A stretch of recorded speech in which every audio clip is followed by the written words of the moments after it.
Olá, bom dia a todos. Hoje nós iremos estudar o capítulo 4 da aula de História, a página 72 a 83, ok?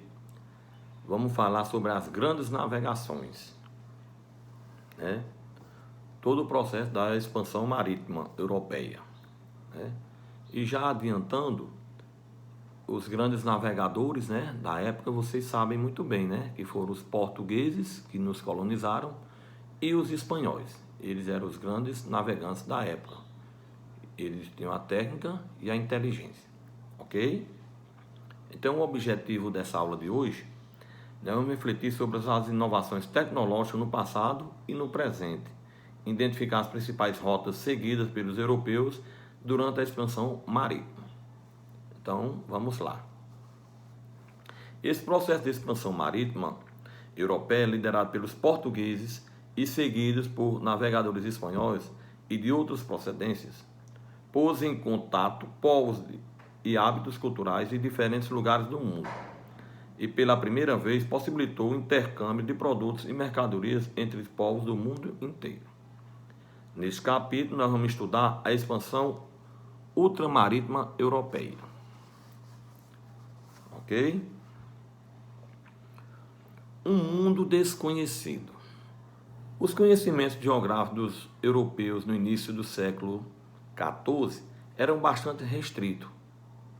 Ou melhor, que quer dizer, era muito pouco, né, o conhecimento.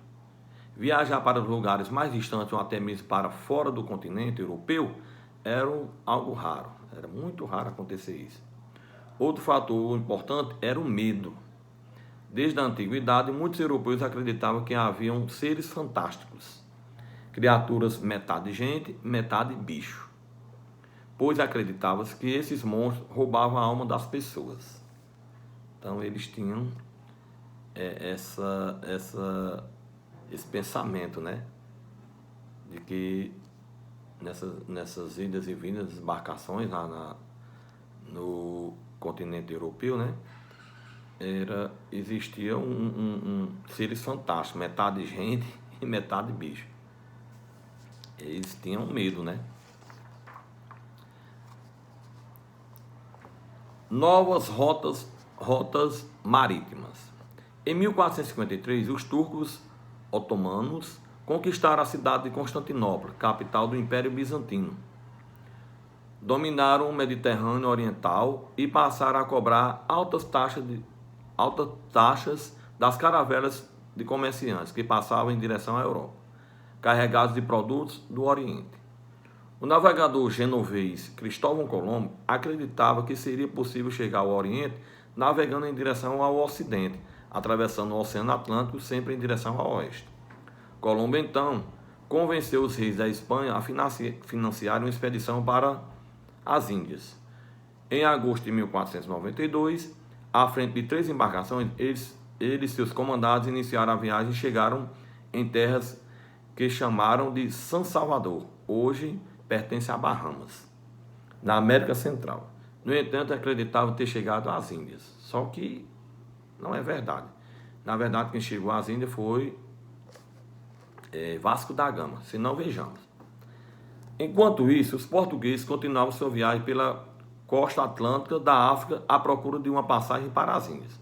Em 1498, navios portugueses comandados por Vasco da Gama contornaram o extremo sul da África e chegaram a Calicut. Calicut fica localizado na Índia. Em 22 de abril de 1500, outro navegador português, Pedro Álvares Cabral, desembarcou em terras hoje pertencentes ao estado da Bahia, aqui no Brasil, né?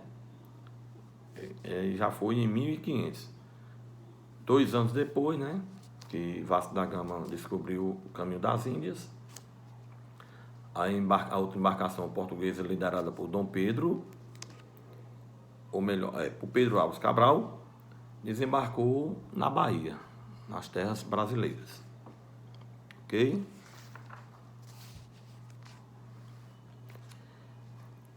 Incentivado pelo governo português, Estudiosos, cartógrafos, astrônomos, navegadores, entre outros especialistas, recuperaram informações náuticas de outros povos, principalmente dos fenícios, gregos, árabes e egípcios. Para que isso? Essa iniciativa possibilitou o aperfeiçoamento dos instrumentos náuticos e a elaboração de cartas de navegação. O que é carta de navegação? Também chamada de cartas náuticas. Carta hidrográfica ou plano hidrográfico. É a representação cartográfica de uma área náutica e áreas costeiras próximas. Mais precisas a construção de novos modelos de embarcações. Então, devido esses estudos feitos, essas informações, né, que os portugueses pegaram dos fenícios, gregos, árabes e egípcios, possibilitou o aperfeiçoamento dessas embarcações, né, com mais tecnologias, ok?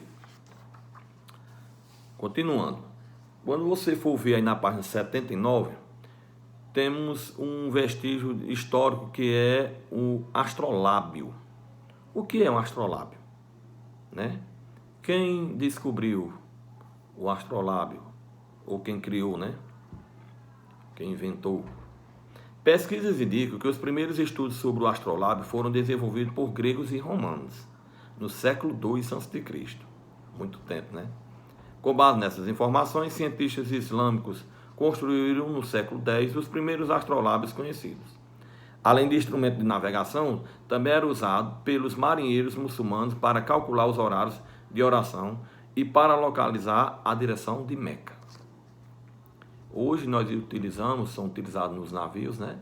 A bússola, né? Antigamente era um astrolábio. Continuando. Vamos agora também falar sobre a questão da intervenção da Igreja Católica na expansão ultramarina. Na época das navegações, o poder da Igreja se integrava ao poder temporal dos Estados nacionais, principalmente dos países católicos como Portugal e Espanha. Por isso, os papas eram muitas vezes procurados para resolver desavenças e disputas entre os governos de diversos países. Por exemplo, a chegada dos espanhóis à América em 1492 provocou disputas com Portugal e o Papa foi chamado para mediar o conflito.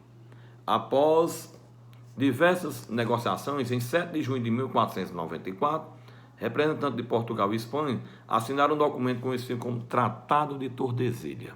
O que foi esse Tratado de Tordesilhas? Esse documento dividiu o mundo em duas partes, uma ao oeste e outra ao leste, de uma linha imaginária. O meridiano de Tordesilhas, situado a 370 léguas, ou seja, a 2.500 quilômetros. E ao oeste, o arquipélago de Cabo Verde, na costa da África. As terras encontradas a leste dessa linha pertenceriam a Portugal. As terras encontradas ao oeste seriam da Espanha. Entretanto, esse acordo não levava em conta o fato de que as terras já tinham dono, ou seja, pertenciam à população nativa que nelas vivia. Como no nosso Brasil, né? Quando os portugueses chegaram aqui, já existia quem? Que eram os nativos? Os índios. Foi o que eles fizeram, escravizaram, dizimaram, né? Mataram nossos índios e por aí vai. Dando continuidade. Os governos de Portugal e Espanha usavam esse tratado para reivindicar um suposto direito sobre a América. Mas outras nações europeias, entre elas Inglaterra, Holanda e França, não consideraram isso não. Ignoraram. O acordo promoveram viagens de conquista a esses territórios. Então eles ignoraram e foram conquistar território. O acordo era só entre Portugal e Espanha, né?